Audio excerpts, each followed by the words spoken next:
All right, so this is going to be the last set of notes on Chapter 12, Antebellum Culture and Reform. The test, again, is going to be on Wednesday, and the packet for Chapter 12 will also be due on Wednesday. Today we're going to talk a little bit about the abolition movement, and that's really it. So I know every time I say, oh, this video is going to be a little bit short, and then I go on for 20 minutes to bore you completely, but I'm really thinking this will be the one that doesn't go quite as long. So anyway, let's I guess get right to it. All right. So now one important thing to note here is that the abolition movement is going to be a really contentious one, as we'll learn about in the next few minutes. And there's many different forms of supporting abolition. And I know it sounds like it should be a pretty straight and narrow issue. Either you support slavery or you don't. But America is a very interesting place at this time. Clearly divided between North and South, where the South is very much pro-slavery, and the North is very much in a position where they want to end slavery. And abolitionists take many forms and many different ways with which to try to achieve their goals.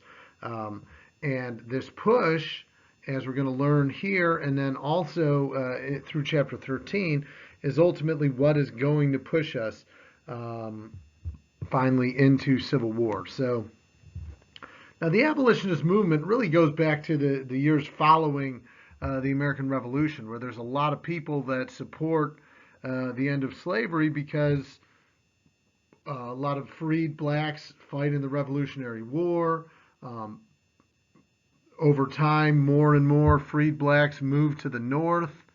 So, they're, intermingling more with whites. And I know I've told you this is going to sound a little contradictory for stuff that I've said before. But even though life is really, really bad for Northerners in the South, there are some, and let me repeat that, there are some who get along just fine and work fine alongside African Americans and see slavery for what it is, a really, really bad institution. And this is where the push to end slavery comes from. And like I said, it comes in many different ways. One of the first ways that emerges is through an organization called the American Colonization Society. Okay, now this is kind of an interesting one. The American Colonization Society was formed in 1816, so we're going back a little ways here. Formed in 1816 as a means to take care of African Americans, take care of blacks in another way. The idea is to take slaves and move them back to Africa. Some people refer to this as the Back to Africa movement, but that's kind of another movement that happens in the 20th century as well, led by a guy named Marcus Garvey. But this is an early Back to Africa movement, and they start moving small numbers, actually relatively small numbers, of former slaves and freed blacks to Africa, to the country of Liberia, where the capital, Monrovia, is named after President James Monroe, and the flag of Liberia looks just like our flag, except it's got one big star instead of 50, or at that time there were about 25. But anyway, so the problem with this idea is that basically former slaves and blacks don't want to go back to Africa. Africa is no more a home to them any more than America is. They're used to being in America. Most of them, even though they've been in bondage and in slavery, have been in America, their families, for generations. So to move them back to Africa really doesn't do them any good. They would have to completely readapt again to another society and another culture that they've left behind.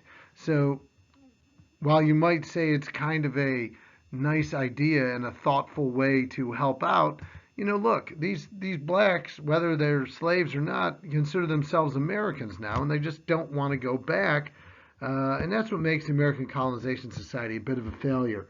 The ideology is just not realistic enough, and so that never really materializes. So other forms of abolition, led primarily by this guy, William Lloyd Garrison. William Lloyd Garrison was the most vocal advocate for the emancipation of slavery.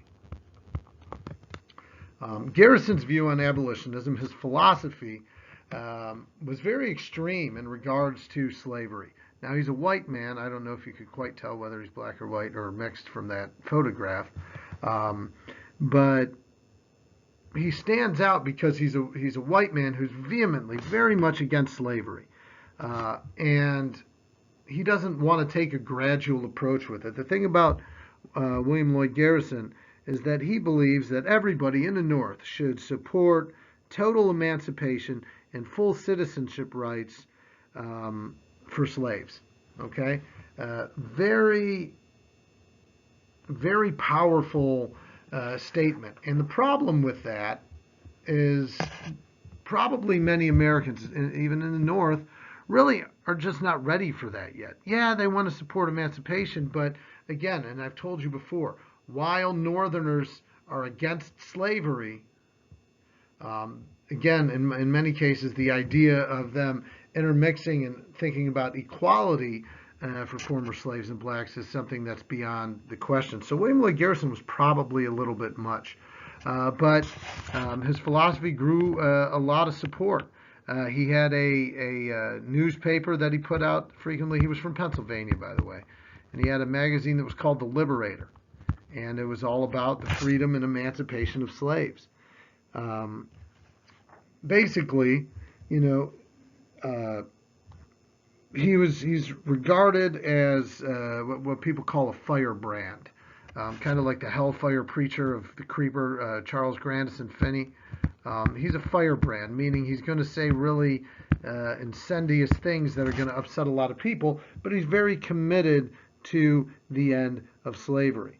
In fact, at one point, William Lloyd Garrison goes so far as to suggest that if the South doesn't end slavery, then the North should secede from the South. Now, you got to applaud the man for his conviction to the end of slavery.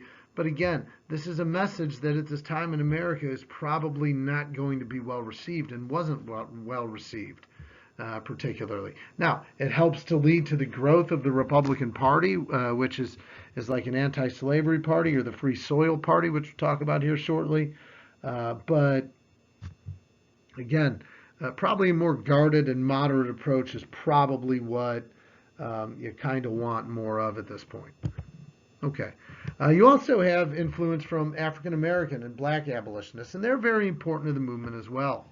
Now, if you think through American history prior to this era, so say before 1830, there's not a whole lot of noteworthy African Americans in our country's history.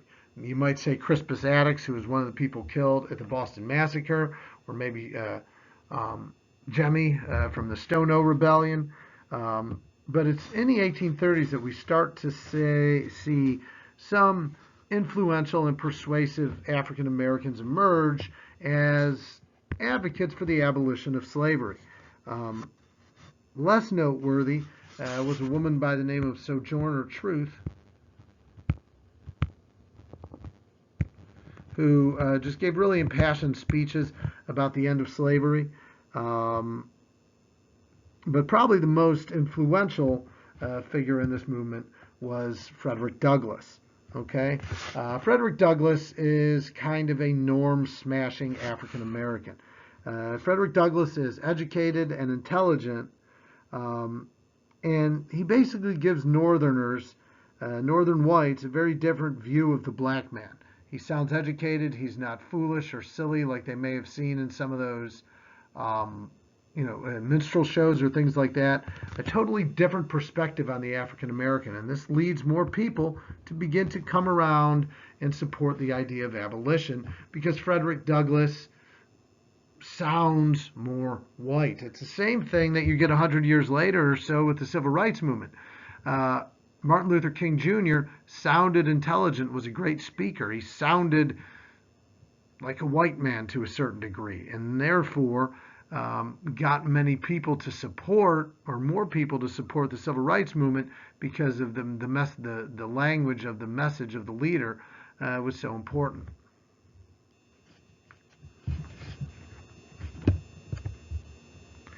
What we also see during this time is the emergence of a political party whose primary goal is the end of slavery, the Free Soil Party. Now, the Free Soil Party had limited success. They actually put Martin Van Buren up, I believe, as a presidential candidate in 1848. Now, he didn't win, and thankfully, because he was really creepy looking. But even though the Free Soilers have very limited political success, the Free Soil Party, as it was called, they helped lead to the creation of the Republican Party later on, and they also, I'm sorry, uh, and they also kind of get their message out about supporting and ending, aspects of slavery. So, do we call the Free Soilers a success? I guess if you look at their political gains, no. But when the Republican Party is formed in 1854, 1856, it's all the Free Soilers that join up and help create the agenda and the ideology of the Republicans. So that is pretty important. No matter how you look at it, we have a very divided nation. Okay, and you have two very different um, viewpoints on the abolition of slavery. You have the more radical viewpoint, which is led by people like William Lloyd Garrison, attacking the government for not doing enough, calling for northern secession from the South, speaking out so frequently, having his newspaper, The Liberator. These are radicals. Other radicals, an example would be a guy by the name of Elijah Lovejoy, who sometimes you might see pop up. Elijah Lovejoy is kind of an important figure in this movement. He was another newspaper, abolitionist newspaper writer that was in St. Louis. And pro-slavery folks in St. Louis kept attacking his printing press because he was putting out all this anti-slavery publications. Eventually, he moved over to the Illinois side of St. Louis, and the pro-slavery forces went over there, and an angry mob killed him. Okay, so Elijah Lovejoy, a white newspaper writer, anti-slavery newspaper writer, gets killed over the issue of slavery. So this is how divided and contentious things in America are becoming as we're inching closer and closer to civil war. Probably the most successful approach would be more of kind of the Free Soil approach at the end of the day. Theirs is a bit more moderate, okay? Theirs is a bit more moderate, and it's a more conservative approach to, finding ways to gradually end slavery without completely angering, the entire South and anybody that supports the condition of slavery. So at the end of the day, when slavery does end, it's people with more moderate approaches. People like an Abraham Lincoln was very moderate. People would say he's radical, but he's very moderate in terms of how he approaches the war and ending slavery at the end of the day. And that's, at the end of the day, the moderate approach is probably the way to go. One more point here, talk about a very important book called Uncle Tom's Cabin. So Uncle Tom's Cabin basically is the book written that plays a very important role in getting more Northerners to support the emancipation of slavery. Because it was a very popular book, and we know Americans love to read, it got many Americans in the North to really, really take another look at the institution of slavery from the perception of the slave. It's a book written from the viewpoint of a slave and their experience as a slave and trying to escape and what it's like. And this book leads many Northerners really to begin to support the abolition movement. In fact, the author of Uncle Tom's Cabin, Harriet Beecher Stowe, she met Abraham Lincoln during the war, and when Abraham Lincoln met her, he said, "So this is the little girl that started this great war." Certainly that's what we're talking about here. So, Uncle Tom's Cabin, really important. The abolitionist movement, very important. And let's go ahead and move on. So, what is the bottom line for Chapter 12? And I've been saying a lot as you've been watching these videos. Everything in this chapter is very much about cause and effect. The Enlightenment leads to new and innovative ways of thinking. Okay, new inventions, cotton gin, steam engine, etc., which ultimately encourages people to develop new means and ways of transportation. Okay, transportation is going to be, so that's the cause and effect, right? The Enlightenment leads to new transportation. Transportation allows new ideas to travel around and impact more people. There's another cause and effect. The Enlightenment also helps spawn the Second Great Awakening. Again, a cause and an effect, right? Which is more substantial and leads to a push for social reforms. Again, a cause being here, the Second Great Awakening, and effect being social reforms. Another effect of the Second Great Awakening, we're talking about utopian societies and religious movements, like the Shakers and the Mormons and the Oneida community and the Owenites and all that stuff. On the flip side of that, transportation, as we see, also causes transportation and industrialization also causes fears of losing the natural beauty of a pre-industrialized world, which of course, again, cause and effect influencing the art and literature movements of the era. When we're talking about the Hudson River School or the authors of the time period like Thoreau and Emerson and Nathaniel Hawthorne and people like that. So anyway, I'll leave this running for a little while so you can get it all written down.